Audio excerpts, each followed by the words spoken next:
Eropah sejak berlakunya revolusi perindustrian dan semakin berkembang selepas Perang Dunia Kedua. Konsep ini juga selalunya dikaitkan dengan pembangunan. Pembangunan ini termasuklah perubahan dari segi sosial, evolution progress dan advancement. Sesetengah daripada ahli falsafah, saintis, ahli sains sosial dan ahli perancang cenderung untuk menafsirkan pembangunan dengan struktur sosial yang berlaku di negara-negara yang sangat maju dalam sektor perindustrian, sains dan teknologi. Sesetengah bijak pandai juga berkata, pembangunan sebagai proses perubahan masyarakat dari tradisional kepada moden. Begitu juga dengan negara Malaysia yang mencapai taraf keadaan politik, ekonomi dan sosial yang sejajar dengan dunia luar yang dapat memperkembangkan hubungan etnik dan membentuk perpaduan nasional di negara ini. Namun, adakah anda tahu bagaimana kita dapat mencapai kemajuan peradaban yang baik? Peradaban bermula daripada hadirnya bidang ilmu arkeologi yang menceritakan mengenai pembinaan sejarah manusia dan cara hidup kepada kehidupan sesebuah masyarakat di satu-satu tempat pada satu-satu zaman seperti zaman prasejarah, protosejarah dan sejarah. Ia juga dapat menjelaskan bagaimana manusia hidup, bergerak dan berhubung serta mendefinisikan teori-teori awal tentang bagaimana tamadun Melayu bermula.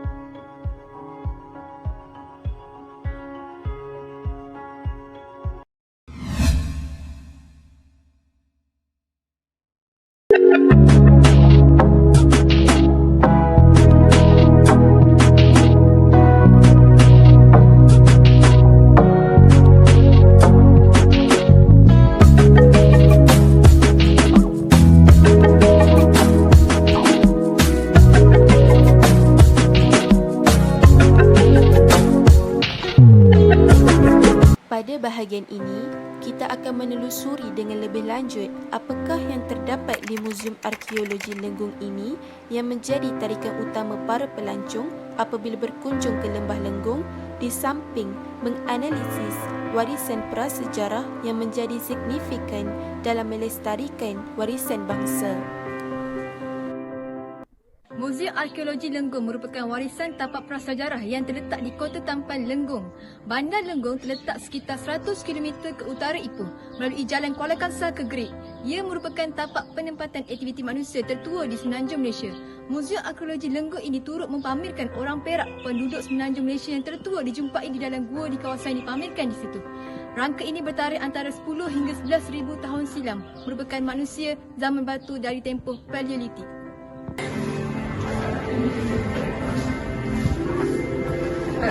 Muzium ini telah dibuka kepada orang ramai pada tahun 2001 dengan menyediakan pameran sementara.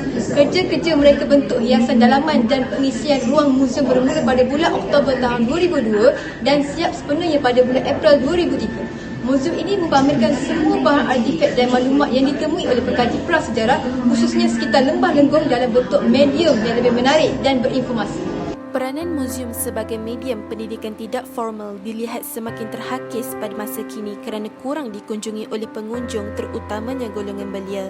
Namun, muzium memainkan peranan yang penting dalam pembangunan masyarakat dan negara melalui aktiviti-aktiviti seperti penyimpanan gedung khazanah sejarah negara, penyebaran maklumat dalam mendidik masyarakat dan dijadikan sebagai institusi pendidikan dan pembelajaran. Slogan peliharalah, hargailah warisan sejarah negara merupakan satu slogan yang digunakan amat sesuai dan bertepatan dengan peranan dan objektif penubuhan muzium. Seperti itu jugalah visi dan misi kepada Muzium Arkeologi Lenggong ini dalam menjalankan pemuliharaan ke atas setiap warisan sejarah dan budaya bangsa. Untuk pengetahuan semua, terdapat dua buah muzium arkeologi di Malaysia, iaitu Muzium Arkeologi Lenggong dan Muzium Arkeologi Lembah Bujang.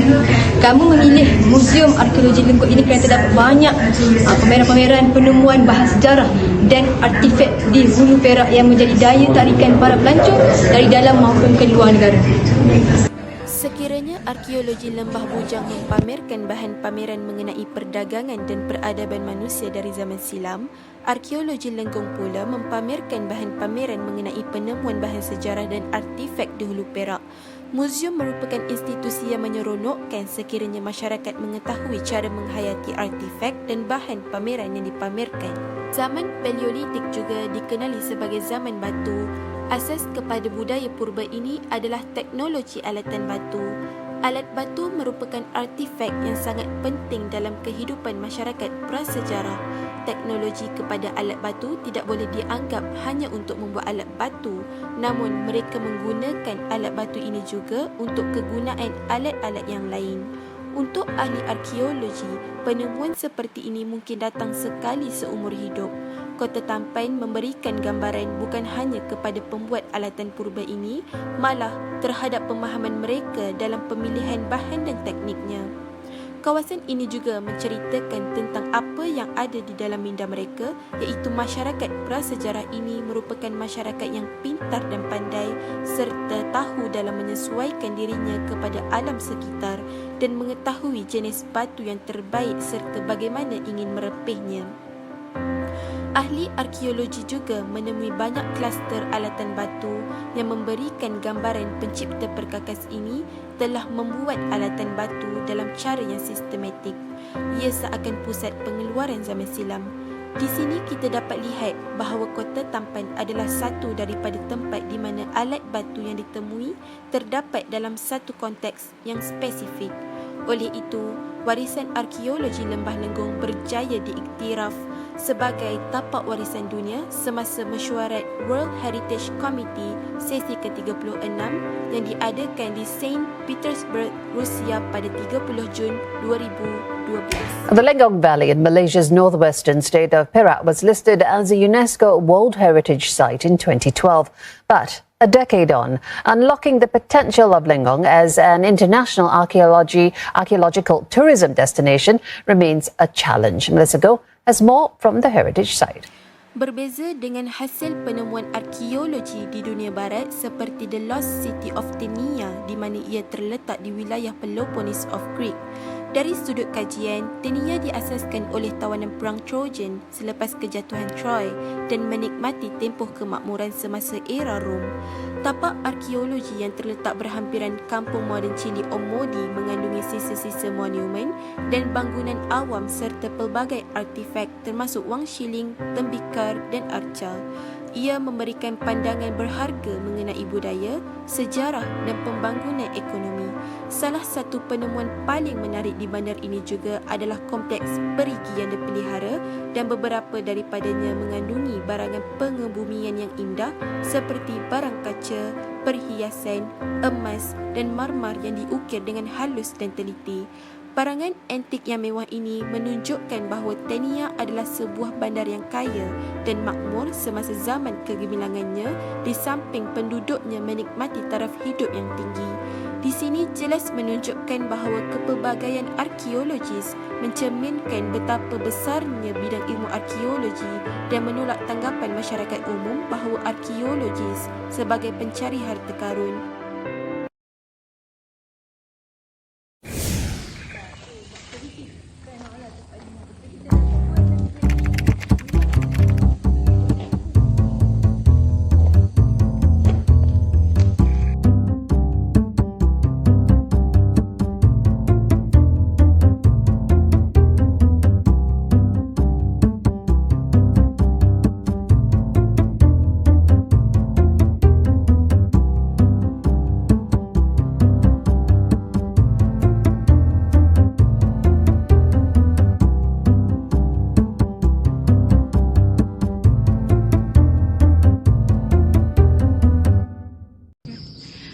Mengetahui bahawa penemuan penempatan terawal dijumpai oleh para pengkaji sejarah iaitu di Kota Tampan berdasarkan penemuan rangka perak man yang dianggarkan berusia antara 10,000 hingga 11,000 tahun dan ia merupakan tarikan utama di galeri ini. Kerangka perak man adalah satu daripada kerangka purba paling lengkap pernah ditemui di luar Afrika. Bukan itu sahaja, replika perak man dipamerkan dalam replika Gua Gunung Runtuh di mana dia ditemui sekumpulan penyelidik dari University Sains Malaysia pada tahun 1990. Menurut wanita arkeologi pertama di Malaysia, Profesor Zuraina Majid, Beliau mengatakan bahawa Lembah Lenggong menjadi terkenal dalam dunia arkeologi semenjak penemuan kota Tampan. Beliau bersama pasukannya dari University Sains Malaysia menemui sesuatu yang mampu mengubah sejarah Malaysia. Berdasarkan kajian beliau dan pasukannya, rangka perak man yang pertama sekali dijumpai adalah lututnya. Kemudian, mereka sedar bahawa dia ditanam dalam posisi fatal dan rangkanya hampir lengkap. Apa yang ditemui dari rangka lelaki itu adalah sangat indah dan menakjubkan.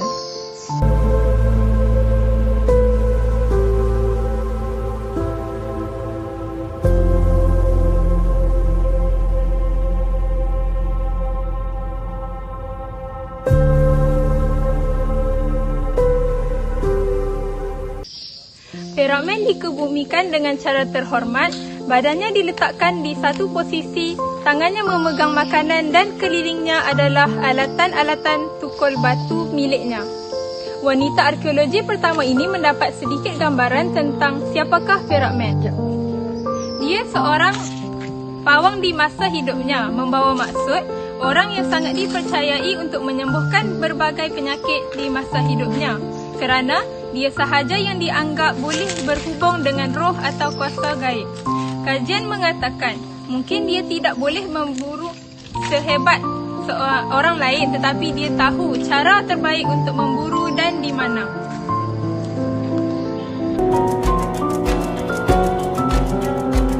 Seperti yang digambarkan dalam kajian sejarah, Perak man beruntung kerana tinggal dalam komuniti yang sangat baik. Dia dihormati seorang lelaki tua yang hebat dan dia juga merupakan anak yang istimewa. Jika dipanggil oleh orang ramai kerana terdapat kecacatan di bahagian tangan dan kakinya, di mana tangannya tidak sama panjang dan tulang belakangnya juga bengkok, tetapi dia juga menemui peranannya dalam masyarakat.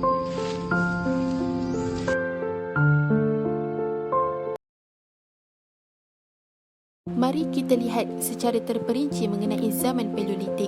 Paleolitik merupakan zaman yang terawal dan terpanjang dalam zaman batu.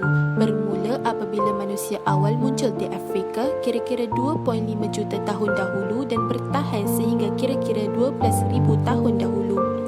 Zaman Paleolitik bermaksud zaman batu lama.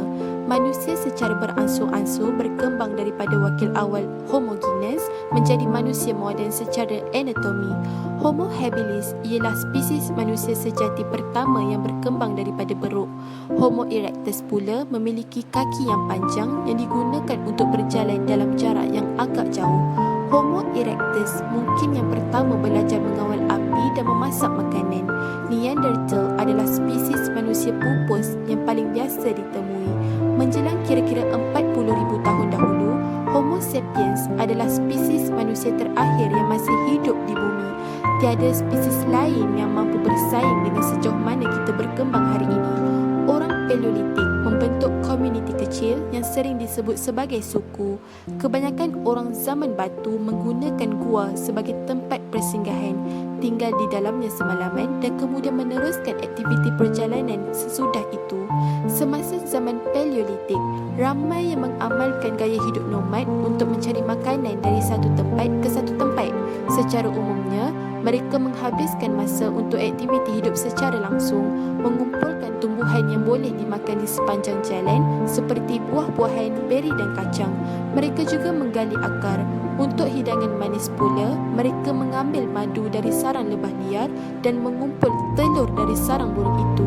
Dalam suasana tiada alatan yang boleh dibeli, manusia Paleolitik menjadi kreatif dalam menghasilkan alatan daripada batu yang boleh digunakan terus atau menjadi alat primer untuk menghasilkan alat sekunder daripada kayu, buluh, tulang dan lain-lain.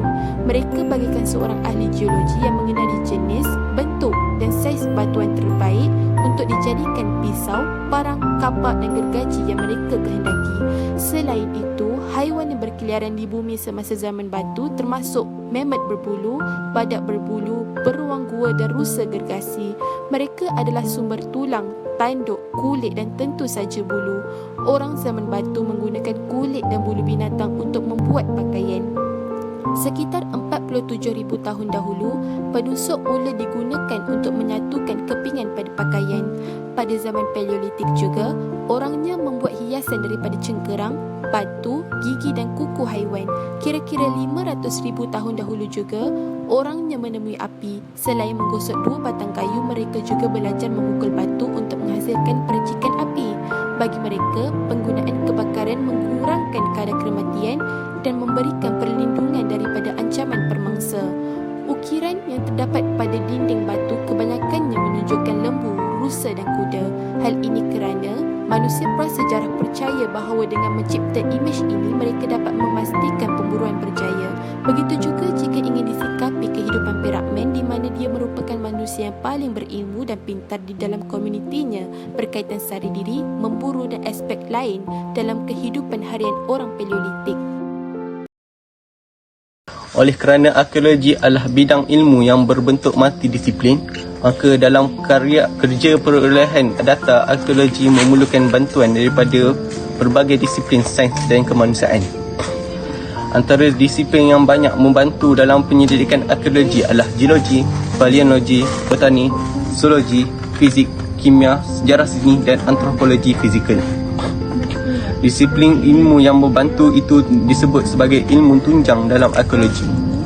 Jumpaan artifak zaman Paleolitik dan fosil menunjukkan manusia telah wujud di alam Melayu selewat-lewatnya 70,000 tahun dahulu berdasarkan tarikh tapak di Lenggong ini. Kepurbakalaan Melayu manusia di dalam alam Malaysia menunjukkan asal-usul manusia di Afrika dan di tempat lain di dunia. Seperti dikatakan oleh Brian Fagan, arkeologi adalah kajian saintifik tentang masa silam mengenai tingkah laku manusia purba dari masa silam hingga kini. Ia juga meletakkan semua manusia dalam permulaan yang sama. Warisan budaya masa silam negara jelas memperlihatkan kemajuan kemanusiaan dan teknologi. Prasejarah adalah sejarah awal zaman silam di mana manusia dikatakan hidup secara nomadik dengan susunan masyarakat yang ringkas tanpa tulisan dan bangunan. Walaupun kehidupan mereka ketika itu adalah sangat ringkas, namun mereka memulakan segala-galanya yang menjadi asas kepada kehidupan kita kini. Mereka didapati telah melakukan perubahan dalam pelbagai bentuk untuk kemajuan mereka pada ketika itu. Oleh sebab itu, ada antara maklumat daripada kehidupan mereka ini boleh dijadikan panduan dan pengajaran kepada kita untuk dijadikan asas pembinaan negara ke arah sebuah negara maju yang bermaruah. Bukti arkeologi terkini di Malaysia jelas menunjukkan kepentingan negara ini kepada prasejarah dan tamadun dunia. Kesemua bukti budaya warisan silam negara ini menunjukkan bahawa manusia awal negara ini mempunyai kebudayaan yang tinggi dan maju selaras dengan aktiviti yang mereka lakukan. Mereka mempunyai pemikiran logik dalam setiap tindakan, berkemanusiaan, bertamadun dan berteknologi tinggi. Secara umumnya, dapat dilihat bahawa kemajuan manusia daripada zaman Paleolitik memasuki tamadun awal sehingga sekarang bergantung kepada keupayaan mencipta, penyebaran ilmu dan kesanggupan melakukan migrasi. Hal ini adalah asas kepada perubahan dan kemajuan serta pembangunan budaya.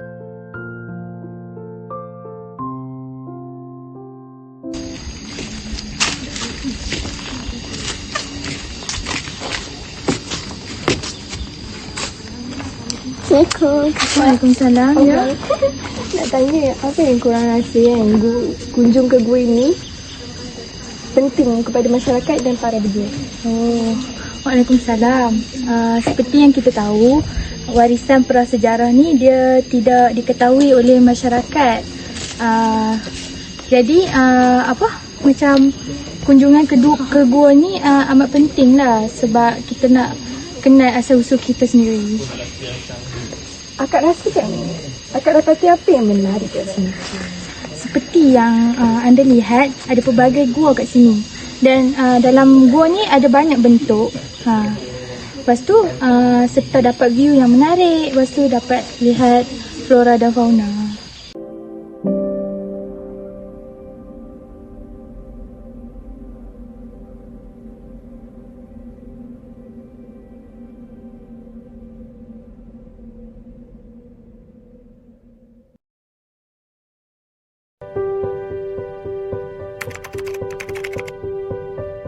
kami berada di Aki Galeri yang terletak di Kampung Cepor. Ia pamerkan tradisi Melayu. Pengasas kepada galeri Aki ini ialah Haji Luqman bin Mahmud. Beliau berkata segala peralatan di rumah ini dikumpulkan pada tahun 2018 dan menjadi tarikan bagi seluruh pengunjung ke lembah Lenggong ini. Haji Luqman bin Mahmud atau Tok Aki merupakan seorang peminat dan gemar mengumpul barang-barang lama sejak dari alam pekerjaan sehingga beliau bersara. Okey, yang ni lah kata rumah Melayu. So rumah Melayu ni dia bermula pada beranda, tangga, beranda. So bila beranda naik ke anjung. Yang ni kita cerita pasal tangga tadi. Ini kepala tangga. Okey, yang ni lengan tangga. Yang ni cerjak. Okey, yang ni anak tangga. Yang untuk letakkan anak tangga ni di paha tangga dipanggil ni. So ni kita naik, kita cerita pasal jenang pintu. Ni jenang pintu. Bila pintu dia ada bendui. Yang ni istilah dia kata lakah bendui tu kahwin adik dulu pada kakak tu. So ni anjung. Anjung ni, kalau rumah Melayu dulu, dia jarang buka pintu ni. Sebab dia buka pintu rong. Anjung ni tempat orang membincangkan perkara-perkara besar. Macam kahwin, kematian. Yang ni adalah rumah ibu. Ni rumah ibu. Rumah ni dah saya ubah suai menjadi galeri dan juga tempat tinggal. Jadi dipanggil living gallery lah. Living gallery. Warisan seni bina rumah tradisional Melayu melambangkan ketinggian kearifan tempatan di alam Melayu.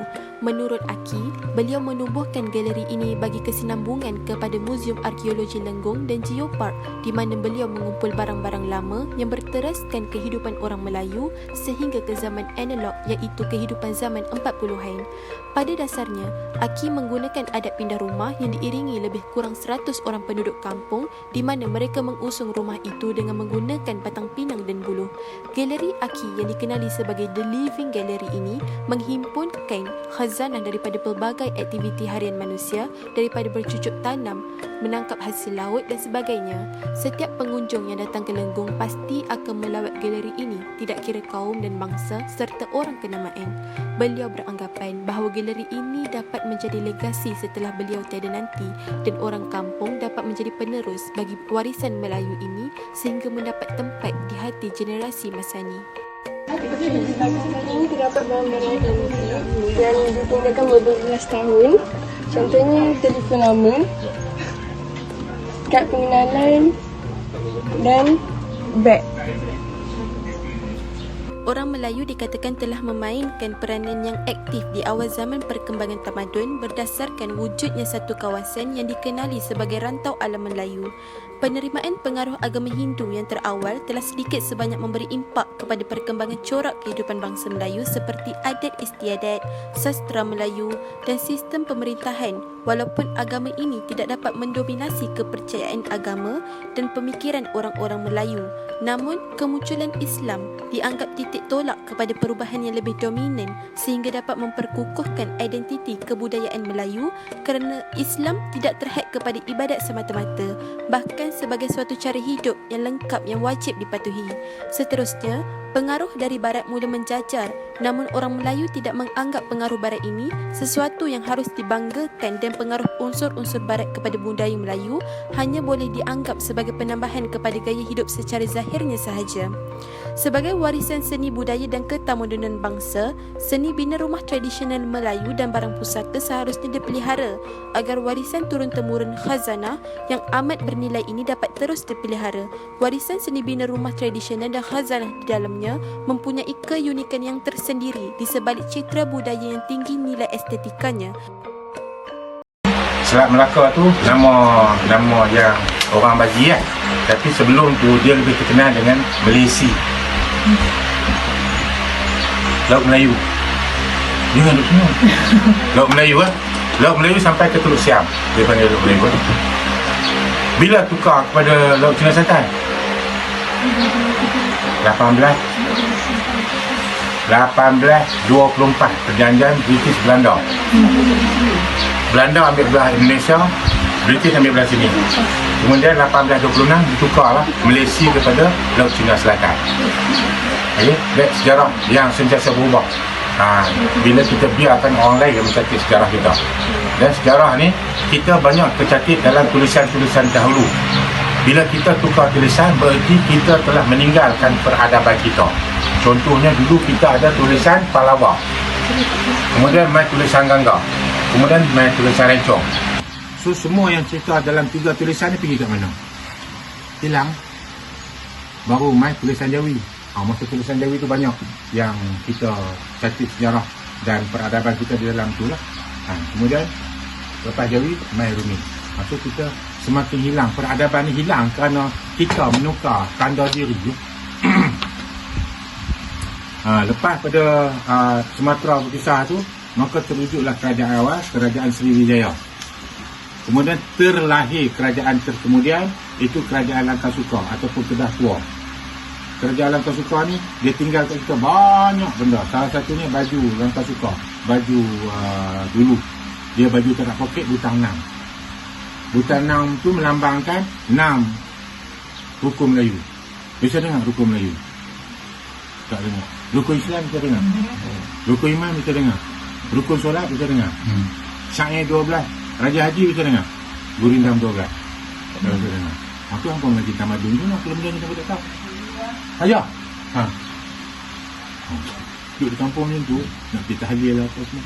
And then lepas pada kerajaan Langkasuka, kerajaan Gangga. Tahu kerajaan Gangga? Sejarah beruan. Masa kerajaan Gangga, terlahirlah tulisan Gangga di bawah Raja Gangga.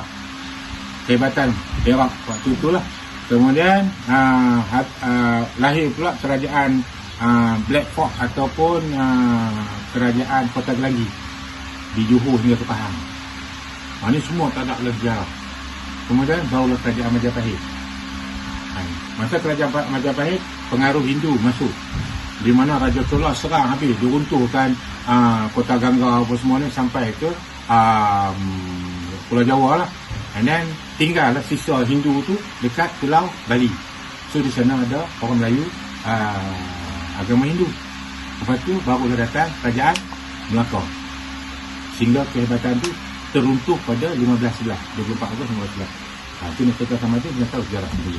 Lepas tu dalam setiap dalam setiap kerajaan tu dia adalah membina tamadun tu. Kalau nak mengaji tamadun kita ni, ketamadunan, dia kena pergi kat situ. Bisa pergi Kelantan? Bisa? Bisa makan makanan Kelantan? Yang berbalut. Kalau dia balut nasi lemak, dia macam mana? Nasi dagang dia balut macam mana? Bisa makan buah manggis? Dah. Buah manggis. Bisa makan tak? Nak tahu isi manggis di dalam tu di mana? Berapa ulat itu? Nak tahu macam mana? Kita pegang buah manggis tu, kita tahu berapa ulas isi manggis. Nak tahu di mana? Tengok kat buntut dia. Kat buntut tu, kalau ada 6 tu, dia punya tu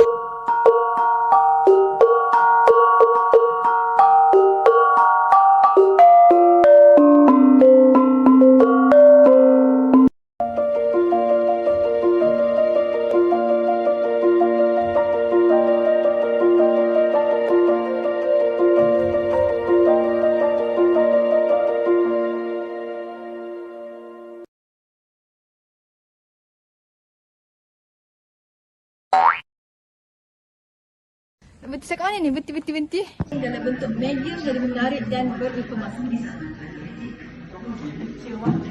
Menarik.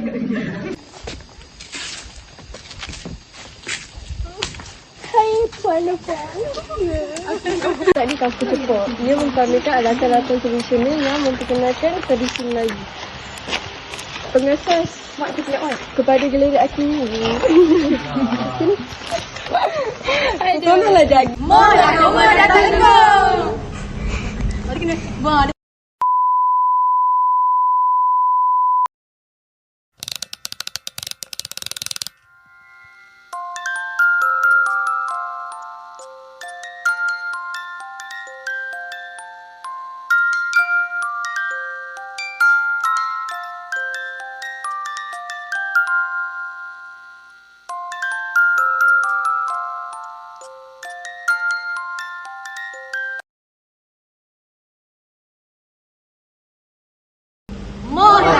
dan